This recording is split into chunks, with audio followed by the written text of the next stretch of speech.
me welcome all of you on behalf of the Habitat and the SPS to this Changing Asia series.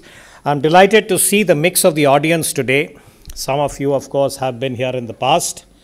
I do want to acknowledge the presence of a number of people here who have, I think, in different ways contributed to both public policy and public discourse in India. You know, large number of people. This is not a question of seniority, but I do want to recognize Ambassador Shyam Saran, who's been our Foreign Secretary and the Prime Minister's envoy and held various positions. I want to recognize our former Chief Election Commissioner, Mr. Brahma, who again is a man of great eminence but extreme modesty.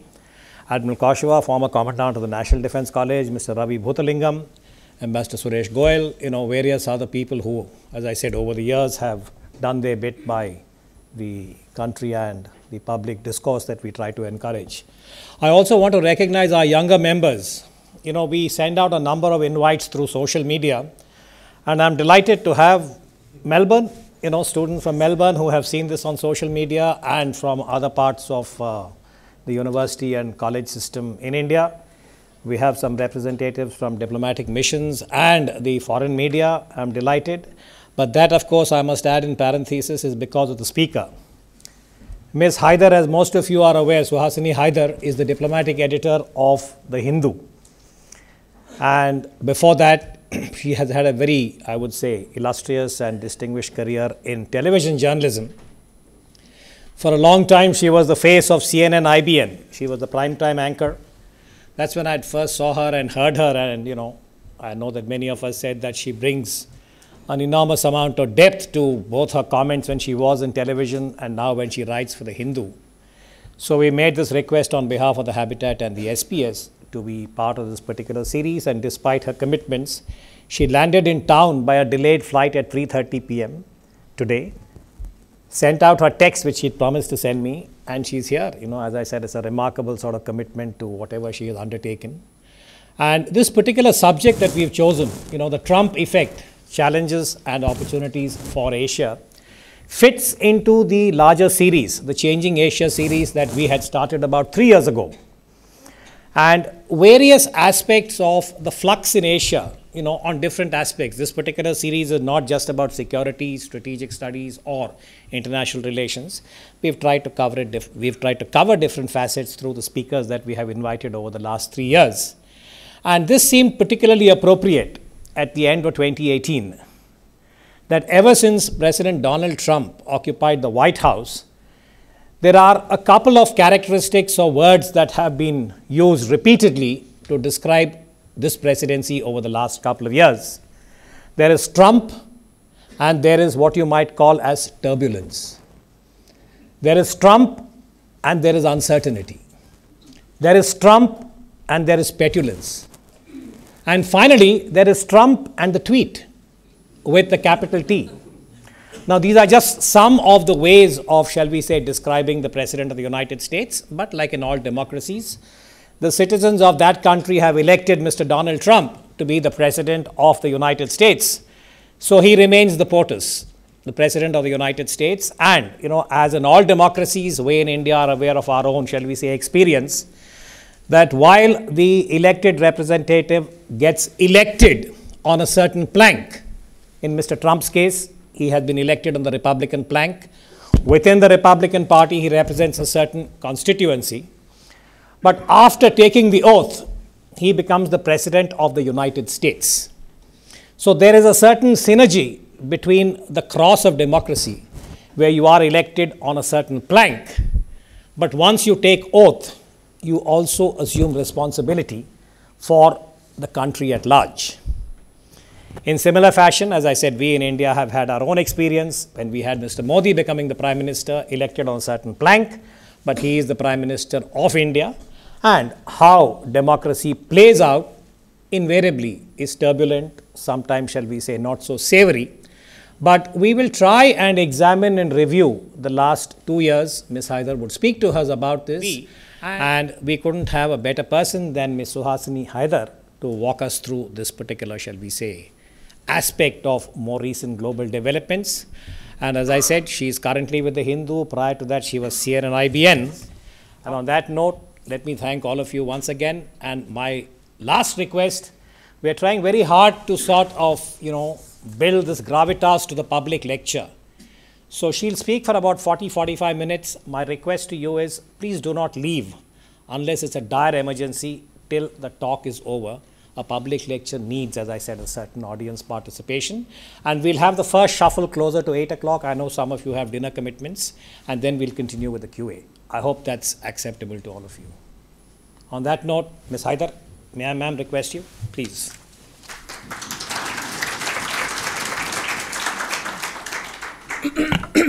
Thank you so much, Commodore Uday Bhaskar. You've been somebody that has inspired me for many more years than you know, because I have interviewed you since the days I was at CNN in the 1990s. Thank you very much to the India Habitat Center and the Society for Policy Studies. I should put the disclaimer right up top that when I speak about the Trump effect, it would probably be a good idea to have somebody come and speak about the she effect, so that it doesn't seem as if I'm just sort of taking on only one problem in the world. But we are going to try and take apart some of the strands. So thank you very much for joining me this evening as we try to gauge the effect of US policies since the advent of the Trump administration on the world and on Asia in particular. I'm from a very, very, very old school of thinking on foreign policy, so I'm very uncomfortable with personalizing foreign policy. But I do recognize that this is the order of the day, and not just in India or in the United States, but around the world. In the past, the sense has really been that regardless of a change in US administration, policy continuity is more or less maintained. We were always told it really doesn't matter at the end, you have the people in the Department of Defense and the State Department that will run things. On policies like the treatment of allies like NATO, trade policies, honoring deals made by previous administrations. It is normally in that transition period of a government in the US that ensures that a singular vision prevails. It explains, simple things like why Obama didn't eventually shut down Guantanamo, or Bush continued Clinton's economic policies, or why securing the liberal international order, these are words that are used constantly since the 1940s, remained a US objective since the war. And the furtherance of what is known as Pax Americana really was that objective. The last 2 years have, however, made us reconsider this particular precept. Mr. Trump has in fact turned the precept on its head, beginning with his transition period where, as we know, very few people really knew what was happening and no handover seemed very possible. Pax Americana, and certainly the desire for a liberal international rules-based order, is no longer a given objective. There may be a little lip service to it, but I see that term actually no longer meaning what it used to. I want to clarify here that the meaning of the Trump effect is not some personalized vilification of the US president, as I said. I will use the word Trump effect a lot. I will name Mr. Trump a lot. What I really mean is what is now being seen quite seriously by scholars as the study of a set of new policies in the United States that have been brought to bear by the Trump administration, i.e. since January 2017. If you go, for example, to the Reuters website or you go to the Nikkei Asian Review, you will actually find whole sections dedicated to tracking and essentially what they're doing is tracking the effect on domestic and international and trade policies. So this is a subject, now a new subject. We have students over here, you may soon have courses in the subject as well. So if you think I'm being overly dramatic, I'm going to paint the landscape for you and count the ways in which the US has unilaterally changed the landscape, because this makes a difference. There are a lot of changes that happen in countries' foreign policies which are dictated by the outside world. There are others that are completely unilaterally done. To begin with, this is something we are all aware of, and you spoke about the Twitter handle. On his Twitter handle, in public commentary, Mr. Trump has had open public fights with many, if not most, of the US's closest allies. We're not even getting into North Korea and whose button is bigger than the other. But NATO, Canada, Australia, he has told Japan and South Korea to pay their share more, impose tariffs on allies and neighbors alike. His administration has reversed immigration policies entirely, whether they are for refugees, immigrants, illegal immigrants, H-1B visa holders, and their spouses, as we know here in India. Then there have been the walkouts that Commodore Uday Bhaskar spoke about from international agreements and regimes. In the past 2 years, and let me count the ways, the US has exited from UNESCO and from the UN Human Rights Council, from the Trans-Pacific Partnership, and has threatened to walk out of the World Trade Organization as well. It has walked out of 2 key international multilateral agreements, the JCPOA with Iran on nuclear issues and the Paris Climate Change Agreement. In fact, on the environment, studies showed that the Trump administration has changed as many as 70 laws internally in the United States, which is the largest chunk out of roughly 200 laws that have been changed through executive orders and legislative actions in the first year of his administration. Above all, and there was this idea that we look at the embraces of our leaders, but actually we have to start looking at the spaces that they leave behind. There's been the removal or reduction of the US presence from many theaters of action, creating space for regional players. And we can discuss this later in the questions if you like. But he has essentially, by his actions, left Syria open for Iran and its allies. He seems to be leaving Afghanistan to Russia, Yemen to Saudi Arabia, and Pakistan to China. 2018 has also been a year of high drama on the trade front, with sanctions and tariffs being proposed against a slew of countries, and a full-blown trade war with China, with tariffs on goods worth more than $200 billion. Not all of these moves have been unpopular worldwide, so if I sound like what I'm saying is very disapproving, the fact is that many of us here in India are quite happy with the tough talking Mr. Trump is giving China, given Chinese trade practices in the past, and also have little complaint with the US decision to cut military funding to Pakistan, including what we saw being cut today. But in the larger scheme, they bolster the trend. Pax Americana may not yet be in retreat, but it certainly has fallen into a pattern of walkouts. In the past 2 years, and even in his campaign, Mr. Trump's doctrine was clear. So if we can't keep assuming that somebody wakes up in the morning and tweets. We have to work off a base. Where does Mr. Trump come from? The elements of his doctrine included an America first in trade and foreign policy. Where do we see that today? Just 2 days ago, yesterday in fact, in a statement where he explained why the US would stand by Saudi Arabia. This is what Mr. Trump said. As President of the United States, I intend to ensure that in a very dangerous world, America is pursuing its national interests and vigorously contesting countries that wish to do us harm. Very simply, it's called America First. Now, when he came in, maybe America First just meant trade, protectionism, anti-immigration, and all the rest. But we are getting a sense, and certainly getting a taste of the fact that America First for Mr. Trump also means that in the foreign policy sphere, they will not be looking really at, they will be looking at their interests alone. Would some of you like to come in front? There are at least 2 or 3 chairs. In terms of style, beyond the substance of this America First doctrine, there was also the particular methods, right? There would be the idea that allies must step up and contribute resources, something Mr. Trump spoke about. America's enemies are on notice. He has said this to North Korea first before talks with them, said this to Iran, certainly said this to Pakistan. And that US would meet threats with power and demand a reciprocity in trade.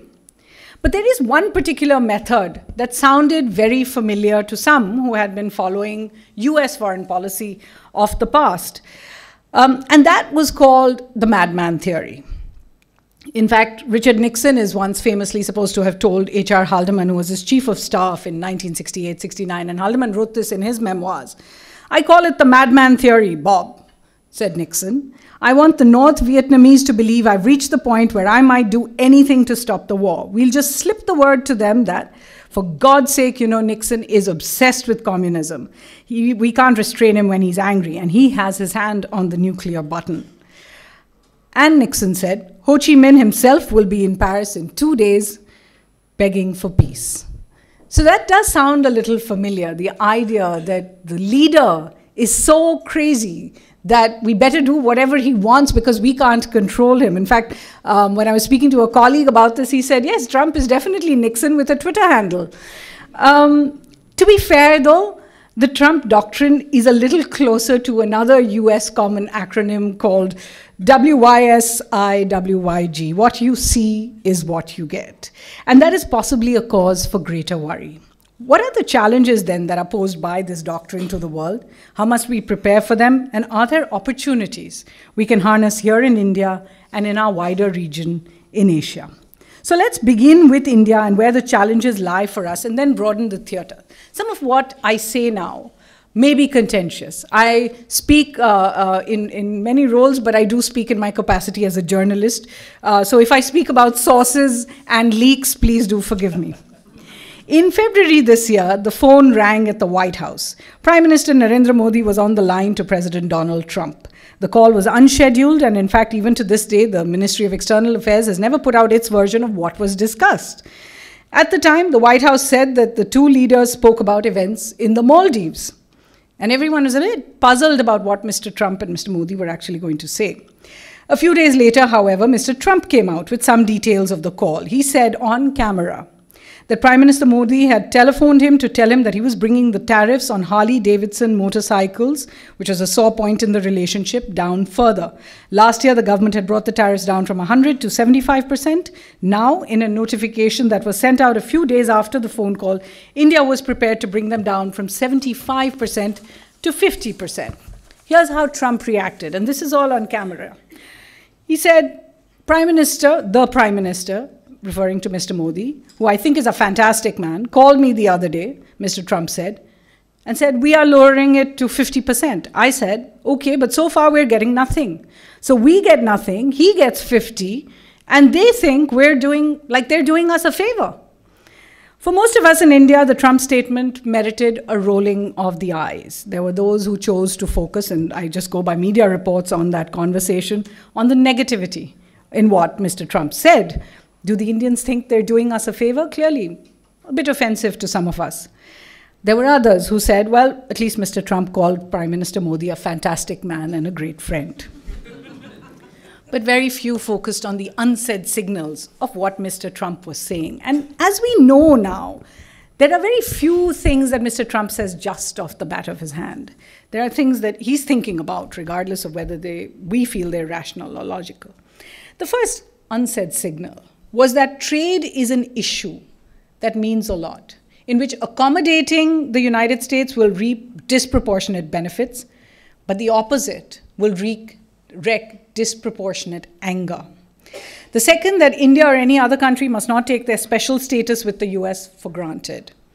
And the third, that Mr. Trump is not a traditional interlocutor, and this is important. You may think you are having a private conversation with him, but the niceties of keeping the conversation private on his side are dispensed with. So be prepared to say only that which can be publicly revealed, and don't make promises in private that you won't keep publicly. There's something else that has received very little focus. That conversation on February 8th this year, which is 9 months ago and more, was the last time the two men spoke, according to officials both in Delhi and Washington. The last time they met was more than a year ago in Manila on the sidelines of the East Asia Summit. Compare this to the regular conversations between Mr. Bush and Dr. Singh, or Dr. Singh and Mr. Obama, or Mr. Modi and Mr. Obama. Mr. Modi and Mr. Obama, by the way, just in 2 years between September 2014 and 2016, met 8 times in different parts of the globe, and spoke on the telephone about a dozen times. Mr. Trump and Mr. Modi, in comparison, met twice last year and will possibly meet for the first time this year at the G20 on November the 30th. This is not to negate the close interactions that we have seen at other levels, both in Washington, the 2+2 ministerial level meeting in Delhi, as well as the Modi-Pence meeting in Singapore last week. But in a relationship that has been driven for the past 2 decades by the relationship between Indian and American leaders, this is as significant an indicator as any other that gaps in ties, regardless of their origin, must be addressed. So what are the gaps? What is the impact, or as I said, the Trump effect of US policy in the past 2 years? To begin with, there is the economic impact. In the past year, India has faced tariffs on a wide range of goods. We all know this. Not, of course, close to what China has faced, but significant nonetheless.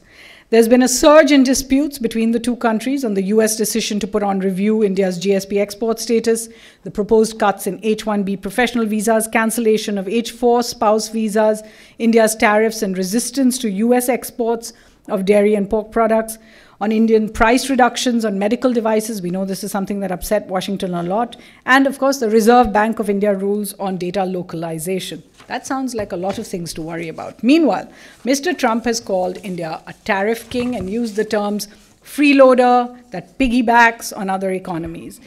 India's response is still awaited, but the impact on the trade is already becoming clear.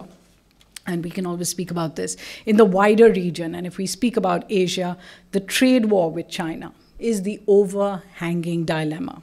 In July, of course, the US imposed those tariffs on $250 billion of Chinese imports to force concessions from Beijing on the list of demands that would change the terms of trade between the two countries. It's essentially a remake of maybe how he dealt with North Korea as well, but on a much larger and perhaps a little more sophisticated level. China has responded with import tariffs on US goods, and many countries in the region will feel the ancillary impact given their ties with China and dependence on its manufacturing supply chain. And countries have already expressed their worry about this. Let's remember that the United States exports nearly $700 billion in goods and services to the Indo, which increased 47% over the past decade. So when people say that globalization is essentially the problem, certainly it's not been a problem for the United States. According to a report, the United States exports more to the Indo-Pacific than to Canada and Mexico combined. 5 of the United States' top 10 bilateral trading partners are also in the Indo-Pacific: China, Japan, Korea, India, and Taiwan. As you can see, the US will also stand to lose from a prolonged trade war, but smaller economies in Asia will be the hardest hit. Next, let's turn to the strategic impact or the strategic Trump effect. In the 2 geostrategic policies unveiled by President Trump in the past year, India plays an important stated role. The first is the US's Indo-Pacific policy. In fact, we know that they changed their command to reflect the Indian name. Of course, the fact was that it reflected the Indian Ocean, perhaps a little more than just India. It is still unclear what each side will actually do for the other. When it comes to connectivity projects in the region that will help India counter China, there is no movement on joint projects of the kind that we have seen, nascent projects, little ones between India and Japan. On the other side, maritime security. India has ruled out being part of patrols in anything other than neighboring waters with any third parties. While these are promising areas of cooperation, Indo-US cooperation, particularly with the signing of the LEMOA and CISMOA agreements to coordinate between militaries, it really remains to be seen how far they will go together and how soon, given the Trump effect. Because the Trump effect, in a sense, is both forging this kind of really purposeful and decisive dialogue, but it is also leaving a lot of cause for worry. So India is not the only country that is hedging its bets in a certain sense. If the US eventually seeks to pull out of Afghanistan, as Mr. Trump is understood to have said he wants to do, where does that leave India, which is not prepared to put boots on the ground there? If India won't allow Malabar exercises to be convened for the quadrilateral with India, US, Japan, and Australia together, is there a clarity of purpose in the Indo-Pacific itself? There's even a divergence on the geographical boundaries of the Indo-Pacific region. If you notice, it was General Mattis who said that it's the Indo-Pacific region bookended by India and the US, the west coast of the US and India, while for India, it extends all the way to Africa. Some of these cracks will be papered over by the growing defense purchases that India has made from the US, which are really growing every year. But the truth is that transactionalism cannot in the long run overshadow traditional positions. This is something we've even seen with Russia. When we actually wanted to better our ties with Russia, it wasn't just a question of buying more from Russia. It was a question of reviving those traditional positions. In terms of the extra benefits, we come to another impact of the India-US partnership. It has been a mixed bag. While it helps to have the US's backing on issues like terrorism emanating from Pakistan, the Financial Action Task Force, UN groupings, there's a certain opportunity cost in terms of ties with China, which the government has had to address in the last year post the Wuhan summit. So every time we have aligned our positions internationally with the US, we have, so for example, the biggest example of that is the Nuclear Suppliers Group. We have faced the largest pushback from China. Furthermore, the Trump trade war with China will force choices on us all. And this is what I was saying when I spoke about the choices we have to make. Last week at the ASEAN summit, Singapore's Prime Minister Lee Hsien Loong said, if you are friends with two countries, now this is unusual for Singapore to have to say, if you are friends with two countries which are on different sides, sometimes it is possible to get along with both. Sometimes it's more awkward when you try to get along with both. I think it's very desirable for us not to have to take sides, but the circumstances may come when ASEAN may have to choose between one or the other. I'm hoping that that time is not coming soon. These are very unusual words for the Singaporean Prime Minister placed where he is to say. The US is itself doing itself no favors and making those choices easier. Fareed Zakaria pointed out in a recent column when President Trump refuses to travel to the three major summits in the region last week. He sent Vice President Pence, as we know, he met with Prime Minister Modi to attend the East Asia Summit, the ASEAN-US meet, and the APEC Summit. Finally, when we're looking at all the various parts of the Trump effect, there is the Trump effect on the most resilient and substantial bond between India and the United States. Substantial is, I understand, a subjective term, but it's something that I believe. And that is of the goodwill that is shared by their people. For most Americans, India is a land of myriad cultures, history, and plurality. For most Indians, America is the land of opportunity and equality. It is not an exaggeration to say that the advent of populism, what we have seen in the last few years around the world, is bringing those values into doubt. All of those values are today in doubt, not just in the US, but in India and around the world. The impact, though, has become most quantifiable, if you like, in the US. It's one thing to say, I feel uncomfortable, or there's a xenophobia in the air, but with the US, you are seeing the physical impact, the visas drying up, the walls going up, rules being changed to stop the free flow of people. Joseph Nye, and he is now famous for having he didn't coin the term soft power, but he is attached with the term soft power because he has defined it so well. He said that he once asked the Singapore founder, Lee Kuan Yew, whether China would surpass the US ever. Would China overtake the US? And what Lee said was no. He said because China has the talents of 1.4 billion people to draw upon. But the openness of the United States allows it to tap and combine the talents of 7.5 billion people with greater creativity than China could. Obviously, you've heard this before. If that openness survives, American leadership in Asia and elsewhere will most likely survive as well.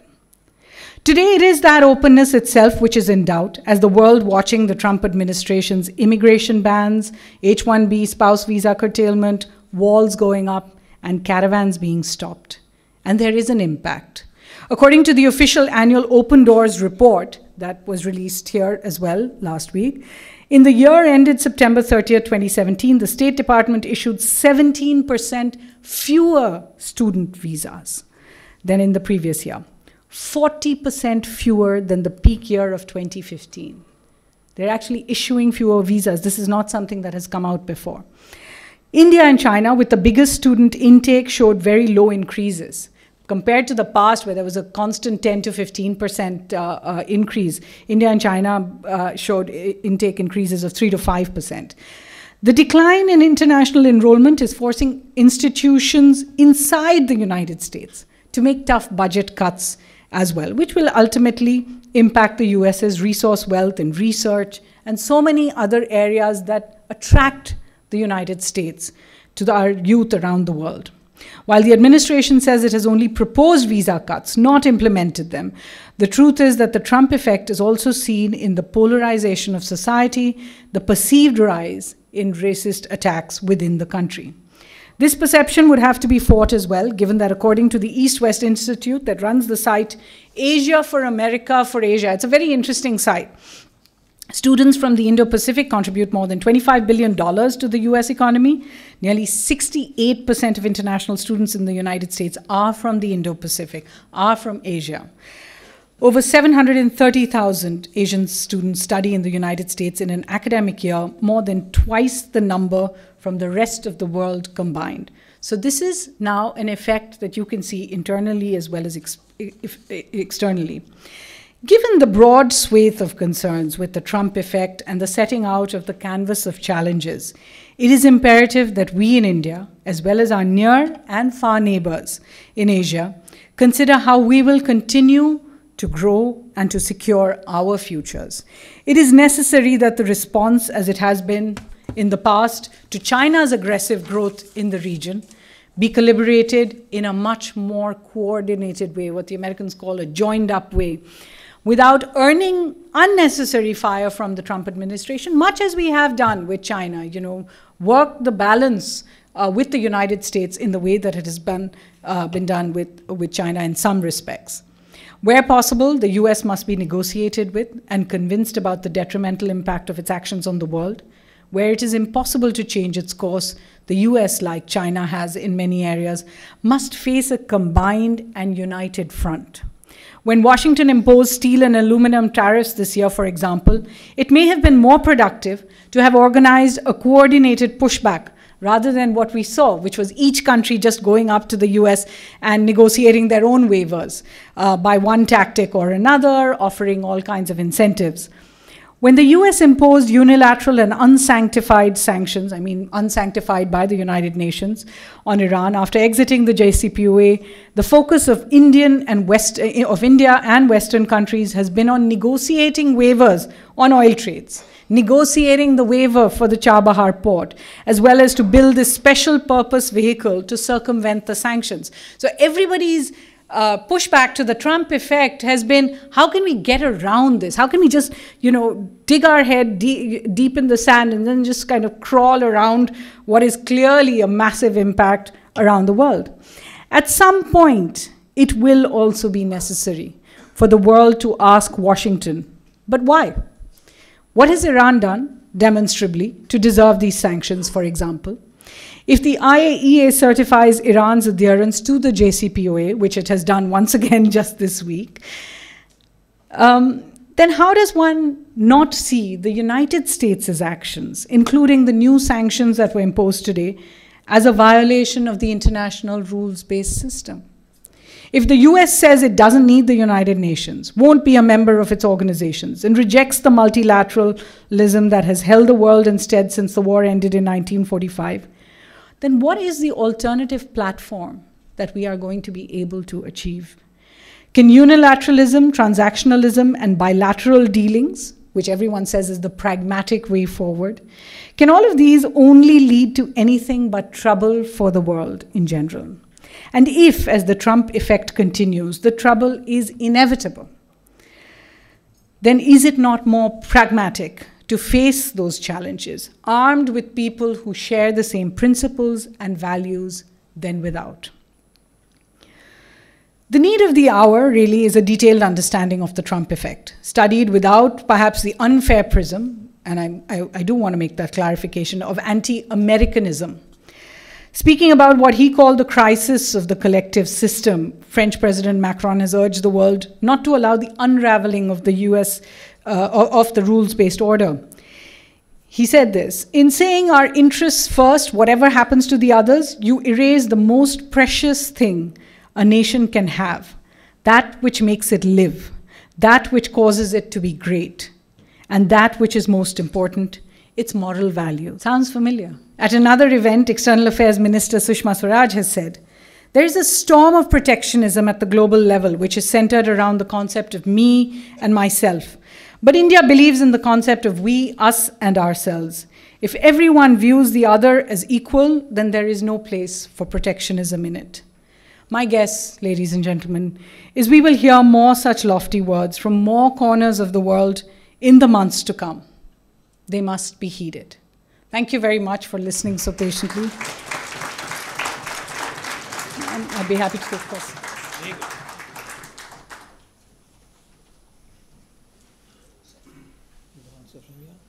I'd like to thank Ms. Haidar, I think, for a very thoughtful overview of a fairly complex subject. But as I had promised some of you, if any of you need to sort of exit for whatever other commitments, please feel free to do so. We'll open up for QA now. And, you know, it just struck me that one of the issues that we could perhaps take forward in the QA is that today we are, when I say we, I think the global community or the international order at large, is trying to cope with two kinds of unilateralism. You know, till recently we had accepted that the United States, as she said, was the leader of the international order, the liberal order, and that was the equivalent which in political science theory, IR theory, we talk about the consensual hegemon. You know, Gramsci elaborates at length about this kind of, you know, a profile that is accorded to one country. But clearly, you know, there was anxiety about China becoming unilateral. The South China Sea is a very good example of Chinese unilateralism. And the region is trying to cope with that. But of course, over the last 2 years, we've had Mr. Trump's unilateralism and what these two tracks are doing. So as in the past, what I'll do is that, you know, we normally recognize our former speakers, you know, at all such events. And today we have Ambassador Shyam Saran, who spoke at this platform some time ago, and Mr. Ravi Bhuthalingam. If they would like to make any comments at the outset, I'd recognize them, failing which I'll pass the word. And as I said, as always, please identify yourself, and you have the option to make a comment or tell Suhasini why you don't agree with her and why Trump is good for it. I'm just kidding, but you know, you have any which way of, you know, triangulating your questions. So Shyam sir, if you want to go first. Ravi, you want to make a comment now? I just have a question. Yeah. Get the mics here, please. Mic hai kya? Is Ravi saab ko deni hai. And just identify yourself for purpose of the recording. Good evening. I'm Ravi Bhuthalingam. Suhasini, another excellent talk as customary from you. One question. You mentioned fairly early on in your talk that you are not a believer in personalized foreign policy. And you also said that however dramatically President Trump is presenting his case and the Twitter and all of this, that there is a deeper element running behind what he's doing. And so my question is that whether Trump comes for a second term, or even after he comes and goes after his second term, if there is one, do you feel there is a somewhat long-term nature to this Trump effect in terms of the continuity of these? You mentioned the continuity has gone. So if Trump goes, are these going to snap back like an elastic band? Is Iran JCPOA coming back, everything else back to normal, and we just think this is a dream and get over it? Or is it going to last? Thank you.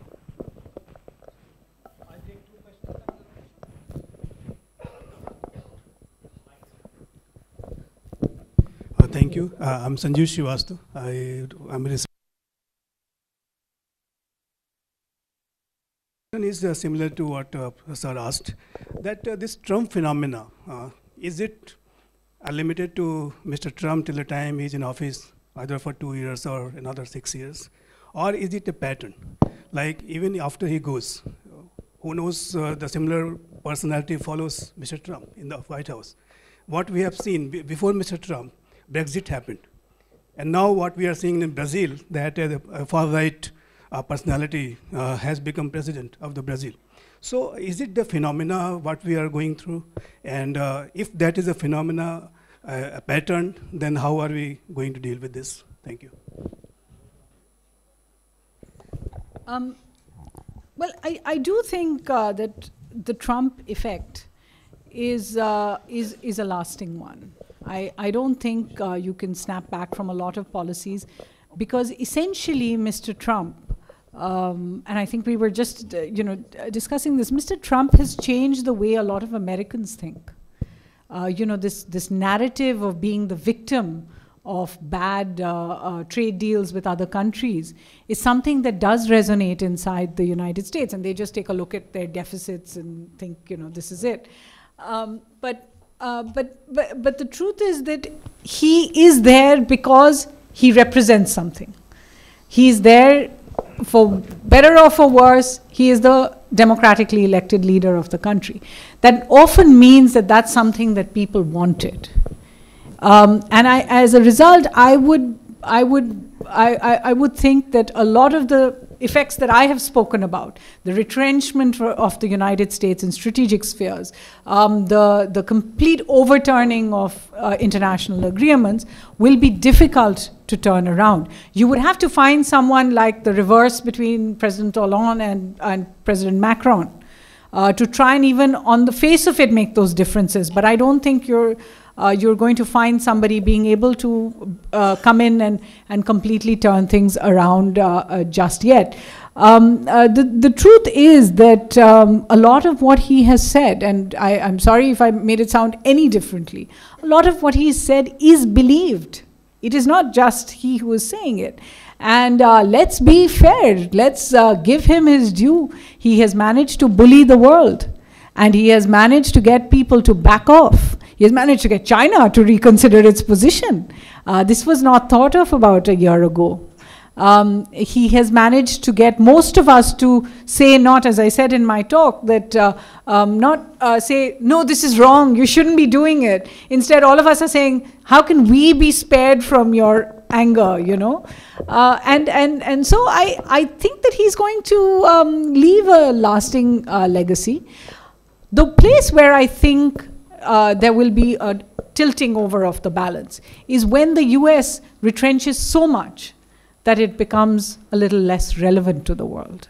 So you mentioned Brexit, and the truth is, what happens next with the United Kingdom? If essentially it cuts itself off enough, it will be an island in the Atlantic. And so they have to think about that. But what you said was an important point, and it comes back to this, that Mr. Trump is there, yes, because of a lot of what he says and what he was able to convey to voters. But he was also part of a larger phenomenon, which we can't get away from. I would urge you to read a book called What is Populism? It was written before Mr. Trump came to power. It was written before the 2014 election here. It was written before Brexit really became a reality.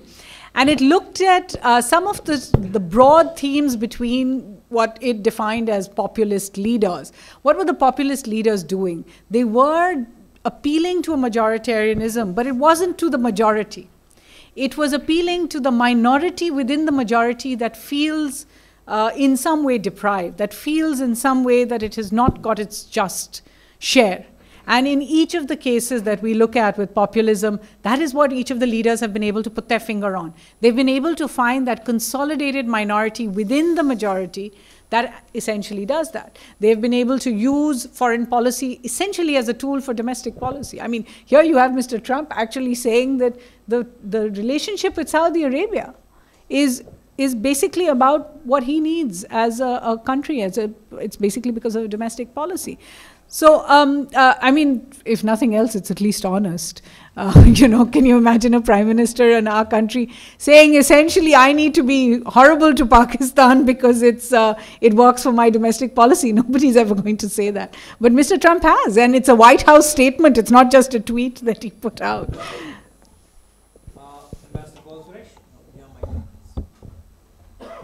My name is Suresh Goel. So, Hasini, you said you don't want to personalize the Trump effect. However, the working style of any prime minister or president does make an impact on the policies. Today, the way Prime Minister Modi functions, there's a lot of personalization of the issues really. Now, my question is this. Today, practically everyone is in the administration in the USG at the pleasure of Trump. Mike Pence at one time is a loyal colleague. Today he is not. Pompeo says that yes, Saudi Arabia will have to be, to essentially saying pay the price, sanctions, etc., etc. Today after Trump says something different, Pompeo agrees with him. So I think he's not really leaving a team which can build an institution. Against that context, how permanent will be the Trump effect, which is same as Ravi Butler was saying? Thank you.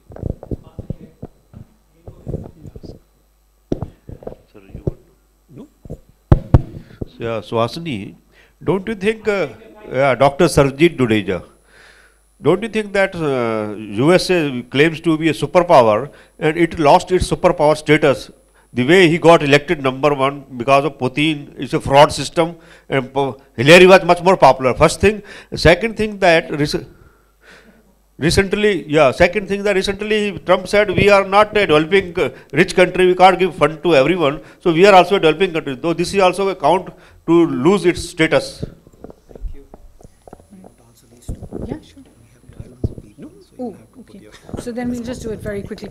Agree with you, Ambassador Goel. There are going to be all these contradictions in time, but I think eventually it will be. We are democracies, and what does seem to be a popular policy will be repeated by the next person. So that's the short answer there. Has America given up its superpower status? Certainly, Mr. Trump is the first leader to acknowledge that the US does not want to be the team leader for the world.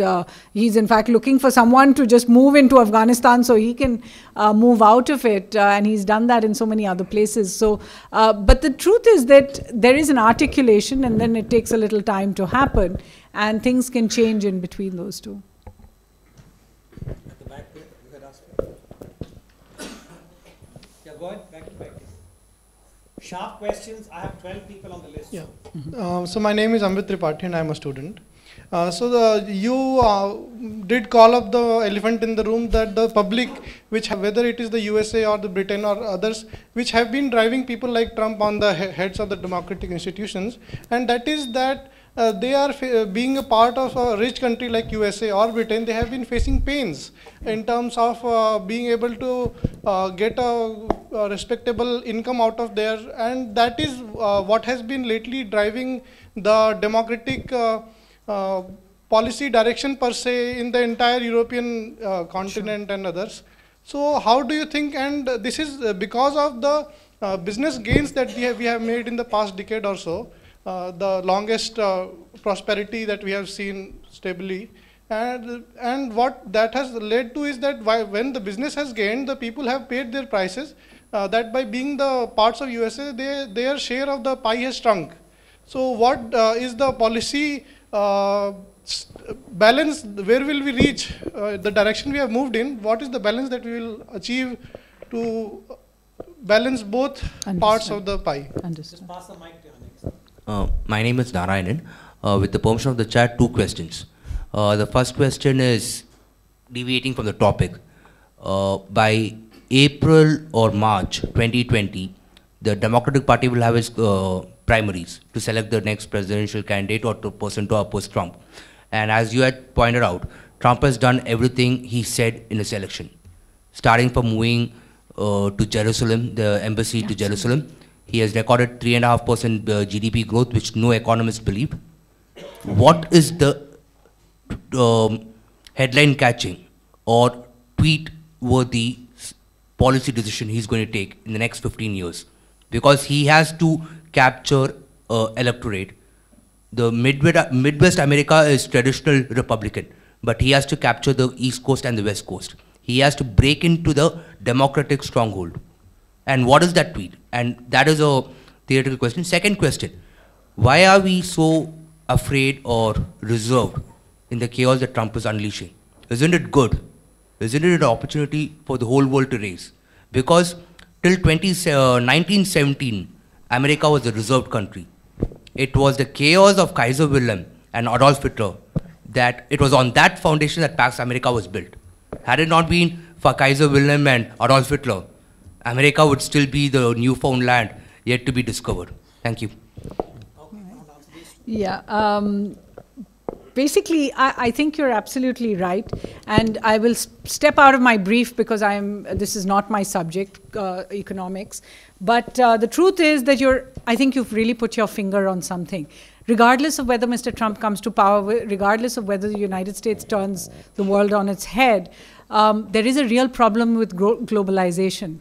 And I think we have to find a via media. It does not make sense that the smallest part of something comes from 10,000 kilometers away and you spend more money on shipping it than, and that's what goes over to your consumer. It does not make sense that traditional handicrafts are dying around the world, that traditional ways of living are dying around the world because of globalization. And I think what you've picked up on is the backlash to that, of people saying, my way of life has gone, and all I'm seeing is these cheap plastic things taking over that way of life. It cannot be right. And if somebody is making the world come together, as you said, to perhaps come up with a different foundation for how to go forward, then Mr. Trump has had a good effect. And you're quite right about that. But why should we be afraid of chaos? I don't think we need to be afraid of chaos, but chaos does hurt people. The last 2 years of not knowing which way everyone is headed has not been good for any of our businesses, and worldwide trade is down. I think if you look at the figures, around the world trade is down. GDPs may have increased in some countries, but you are not seeing a better system right now. So I do think that chaos is all very well. It is more democratic in a sense. It brings everyone down to the same level, but it is hurt. And when people get hurt, it's always the people at the bottom of the rung. Thank you very much. Rajiv Bhatia, former ambassador. Thanks a lot for a very lucid exposition. If we agree with you, it's not so interesting. So let me present the dissenting view. I have reasons to believe that quite a few colleagues of mine in South Bloc truly believe that Trump is good for India. You hinted at that. Why do they think so? You said yourself, he is tough on China, he is tough on Pakistan. He doesn't interfere in South Asia, leaving India to do what it pleases or not do anything at all. The room in Africa is open either to China or India. He is putting lots of cats among the pigeons in Europe, which is wonderful because then everybody looks at China, India and others to lead. He has made life miserable for Russia. So Russians also look at India with some respect, which otherwise they would not want to do. And as far as the grievances of India are concerned, 26 January he won't come. Well, he won't go anywhere, so what does it matter? He would not, give you H1 visa. I mean, India being a little unfair. Why should we expect? It is America's right to give or not to give. And trade, frankly, this is not such a big issue between India and US as I think sometimes people make out. So, a foreign secretary, who is no longer foreign secretary now, said, you remember, let us not demonize Trump, let us analyze him. But what happens when the analysis actually leads you to believe that if the man is not a demon, at least he's fighting his own demons. So the question that I would like to put to you is, here is a leader who has specialized in losing friends and making enemies. Not just in the world, but within his own establishment. People talked about, AIDS coming and going. So I think, frankly, to argue that this man is a problem for the world, which I'm sure he is, we don't believe in his values. But to think that, he would be a permanent effect and so on, frankly, is really stretching it. You don't just know whether he would be back. You don't know what will happen after 4 years. I think we need not extrapolate and we need not, create pessimism all around. I think we should deal with him on a day-to-day basis, keeping in mind that he's representing the most powerful nation in the world even today. So how do you really feel? Do you think that there is any merit in the other view, that let him do what he is doing, it's not all that bad for India? Thank you.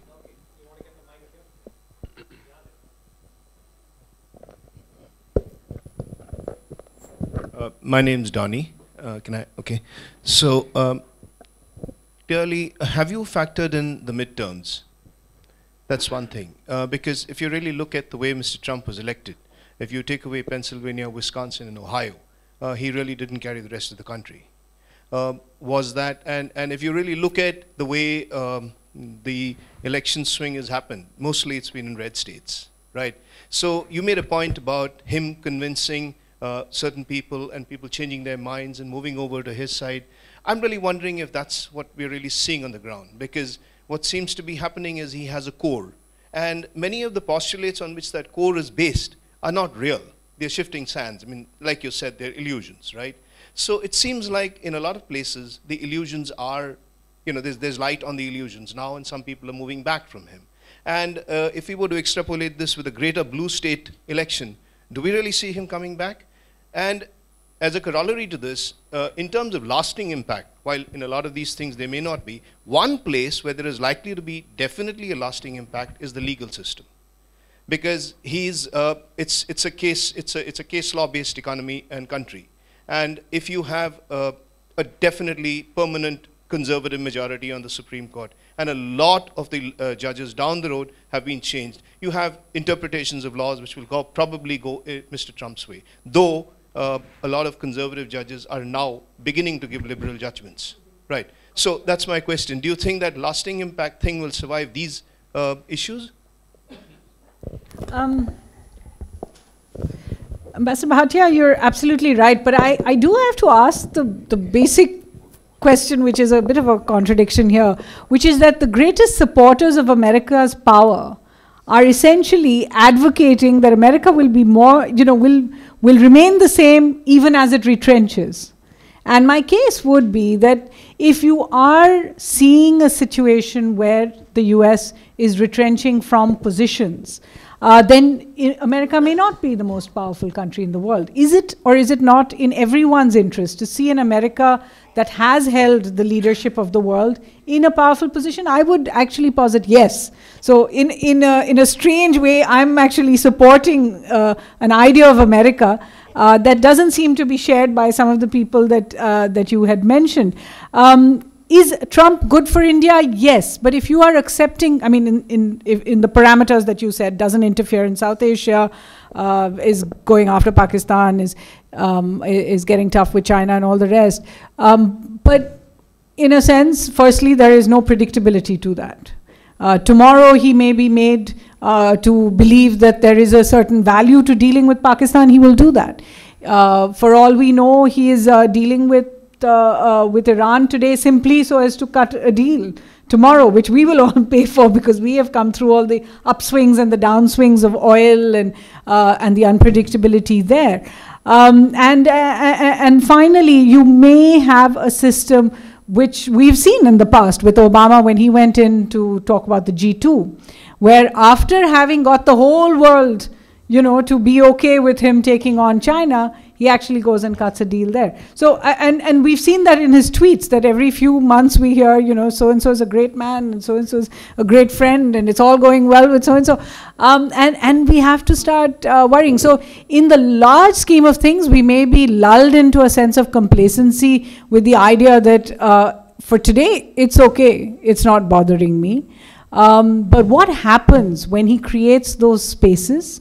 What happens if he forges deals behind our back? Because let's be very clear, all the sanctions and the tariffs I referred to, we may have found a path through them today. When it comes to Iran, we still have to hear what happens with Katsa. But even though we have found that path through, it has been post-fact. Even a Japan and a South Korea did not actually get consulted when he took those decisions. So, so we must understand very clearly that when he takes another decision, that too might be, that too might not be in our favor, and it will not be taken by consulting us. So I think that's where we have to start worrying. As far as you said, have I analyzed the midterms? To be honest, I haven't, because I do believe that the presidential elections today, like all elections around the world, have a mechanism of their own. And I think that's when we will really start to see what is the impact and whether Mr. Trump... I never said that Mr. Trump will be re-elected. I said some of the ideas he has put out there will have given Americans a new idea of where they see trade issues and all the rest of that. How many Americans have been convinced that it's actually better not to have immigrants? I would say that even a lot of Democrats are actually taking harder line positions than we have seen in the past.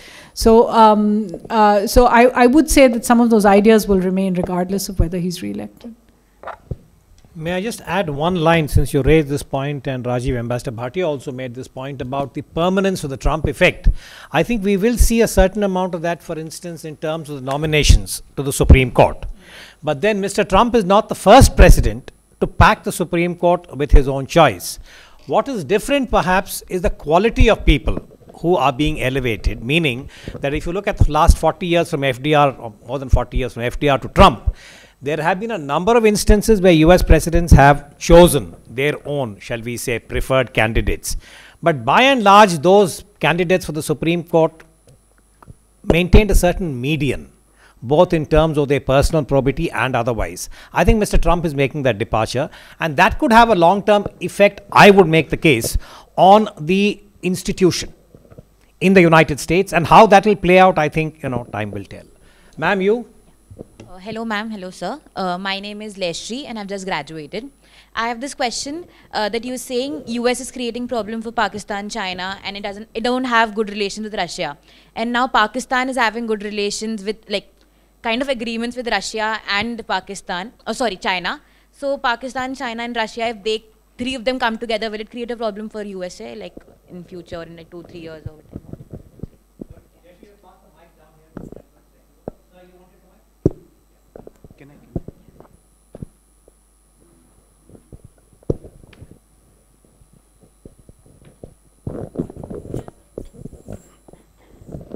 Thank you. Can I sit? My name is Deepak Dadlani. There's been talk even here also about the chaos theory, but I personally think what he is doing is more like a crazy man theory, There were 3 major milestones in the last 15-20, at the turn of the century. We had, for America, one was 2001, 9/11, then we had the Great Recession, 2008.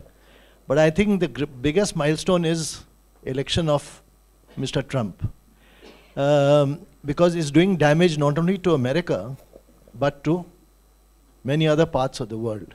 We've seen also about the same time a turn to the right-wing populism, started with Russia, then Turkey, Hungary, Poland, you have got Philippines, and of course, my question really is that with all that is happening and the kind of terrible discourse on in America and some very regressive policies and exceptionalism already on the downside in America, isn't it, in my view, going to do a very great damage to this great country?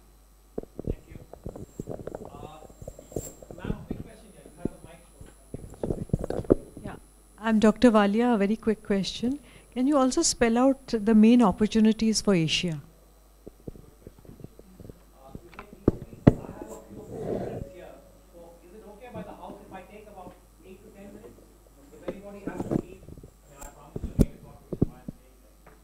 Leave now, it's fine. If not, give me 10 minutes and we'll do it in a proper way.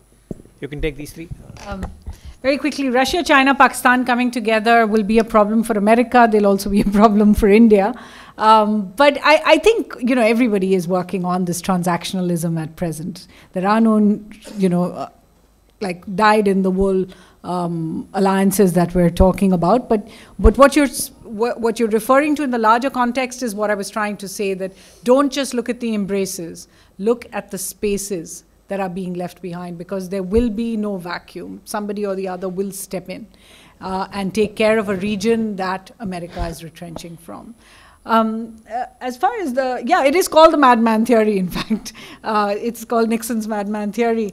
And you're quite right that it does seem like a milestone from every account of what has happened. I was reading some of the internal, I got segued off when I was preparing for this, and I started to read the Trump effect articles in the United States, and they begin with this description of how there was actually somebody who was a politician, and the statements made by that politician, she has now resigned, she was the mayor, I think, of one of the cities, who actually said to an African American, why don't you go to Africa? And, of course, we in India are no one to speak. We have a pretty desultory, terrible discourse in our country too. But yes, as I said, the fact is that when the world looks to America, the values that they cherish do seem to be in some kind of trouble at the moment. But, we'll all be here and trying to analyze it sometime from now. What are the opportunities? That actually should have been half of my talk, and unfortunately it wasn't. I think the opportunities, one is to, just be the opportunistic kind of person and say, yes, there are opportunities, because as the US takes on people, we should step into the breach. There is no question that when the US began its problems with China and the trade war really blew up earlier this year, that India was looked at by many to be a kind of, to step into that, to become a manufacturing hub, to ease business enough so that you could have a rash of these factories here. And I think the US ambassador, in fact, spoke about how there are so many in America who would like to see India becoming the alternative to China.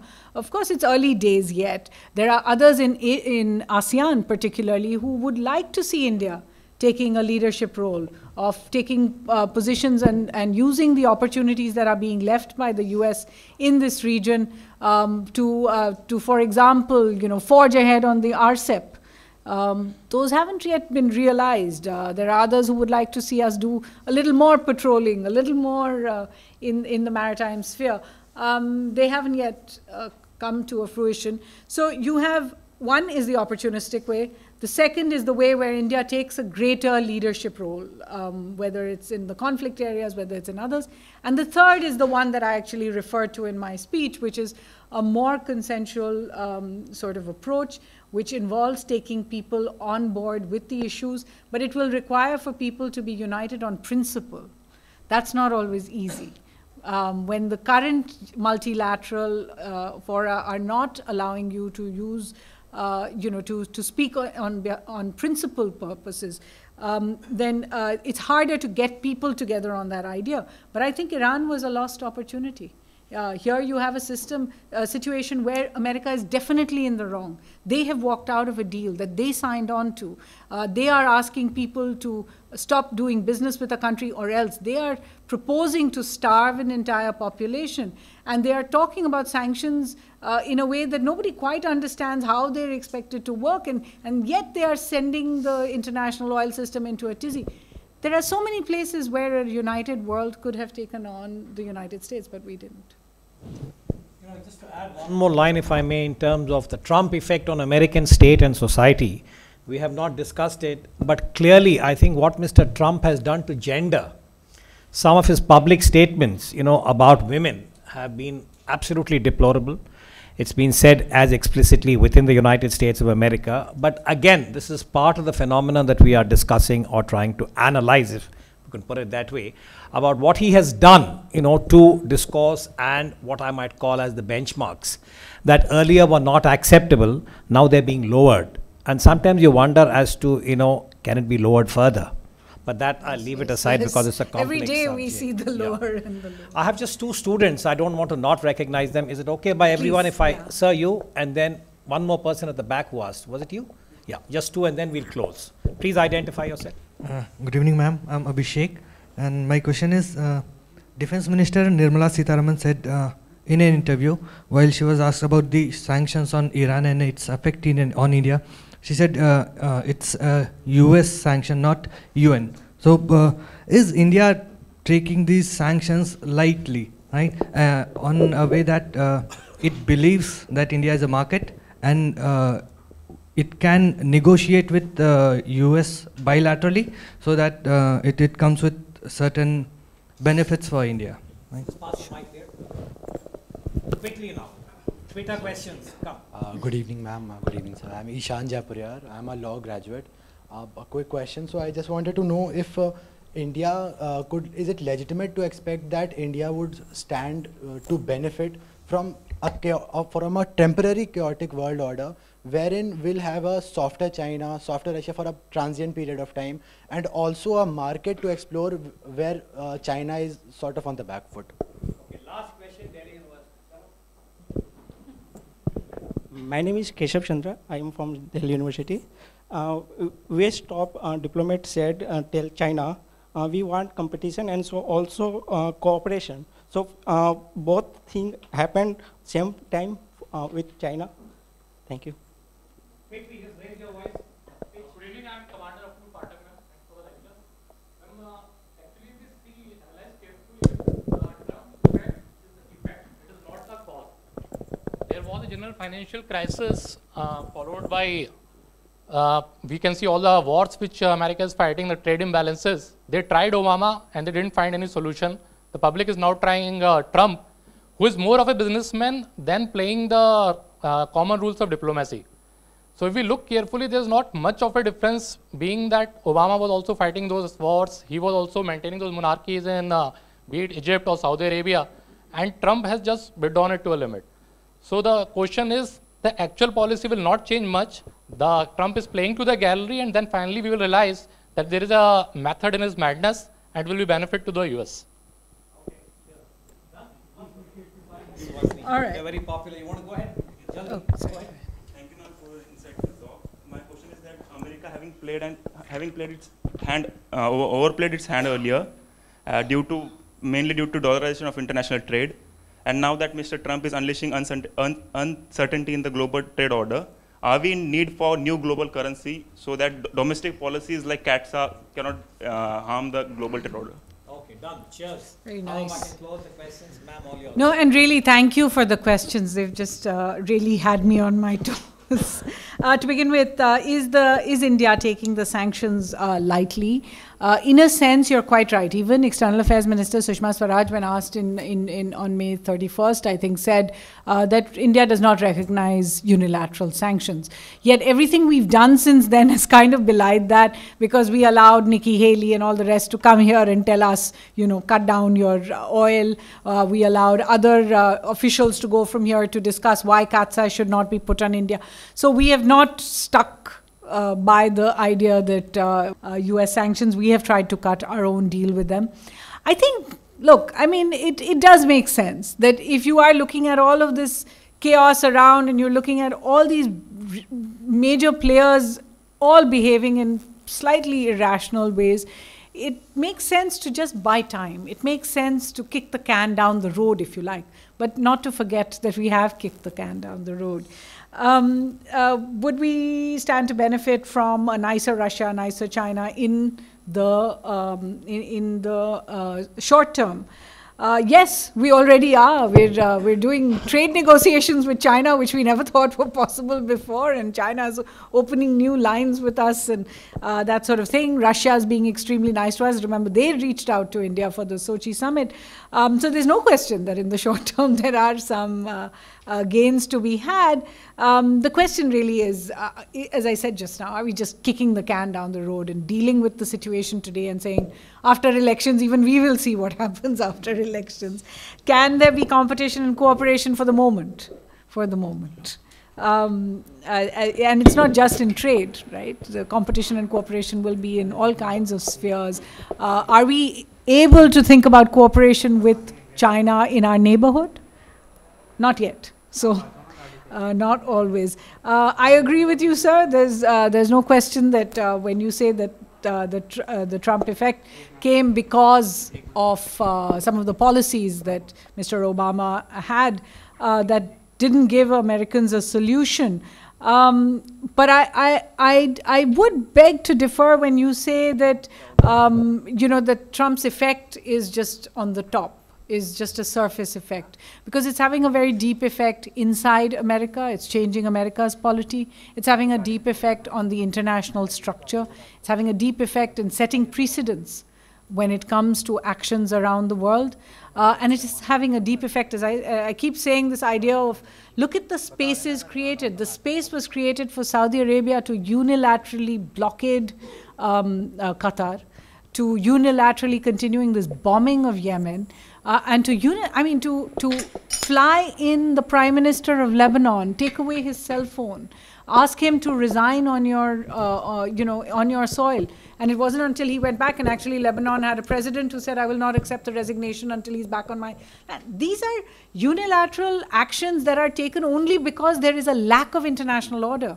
So I would say, and I'm just using Saudi as one example, there are so many other examples that I would not take lightly what the effect is. It's not a superficial effect on the world, and I'm not even getting into the domestic American situation.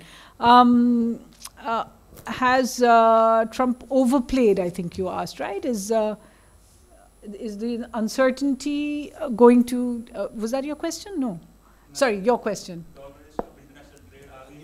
Oh, we need a new currency, sorry.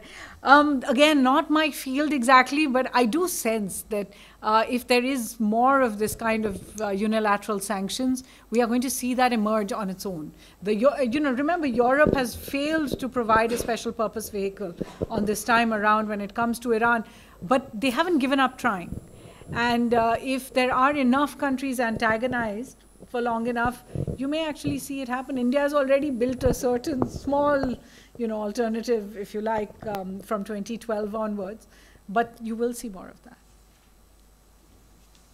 Okay, I want to thank everyone for, the quality of the discussion. There are a number of points that actually do merit some kind of, I would say, reflection, but I think we do not have the time. But I do want to flag this point I made earlier about the two kinds of unilateralism that the world is now having to contend with.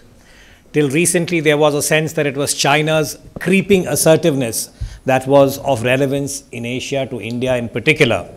But now we are also trying to understand what is being described as the Trump effect and the kind of unilateralism that Ms. Haidar had spoken about, of which there are many examples. But I think the one that has the greatest urgency is what is happening in Iran, and the way in which the Iran deal has been completely, I would say, jettisoned is going to have long-term implications. But as I said, this is one of many issues that are worthy of much more deeper reflection. I want to thank the audience. It's getting on to 8:20. It's not always that the Gulmohar Hall and Habitat has this kind of, shall we say, attention. And please note, not a phone rang, which I think is a remarkable indicator, and I want to thank you for that. I want to thank our speaker, Ms. Haidar. I think she's done a brilliant job in terms of pulling together many strands and bringing it under the Trump effect. And for our younger colleagues here, the students and those who aspirants from the civil services and some of our younger academics, as in the past, we often urge you saying that if you want to make a written contribution of about 500 to 700 words, we'd be happy to referee it and have it hoisted on the two websites. That is the Habitat. Sachin is here. You can identify yourself, or Lakshmi, if you identify yourself to her. Then Sachin is here. We'd be happy to make a thread of this, but we want something that is a little analytical and where you agree or do not agree, because this is part of the effort at trying to keep the public discourse going. A final point, the text of Ms. Haidar's lecture will be up on the website soon. She's going to just tweak it and give it to us, and we'll make it format and put it up. We'll also have a YouTube link very soon.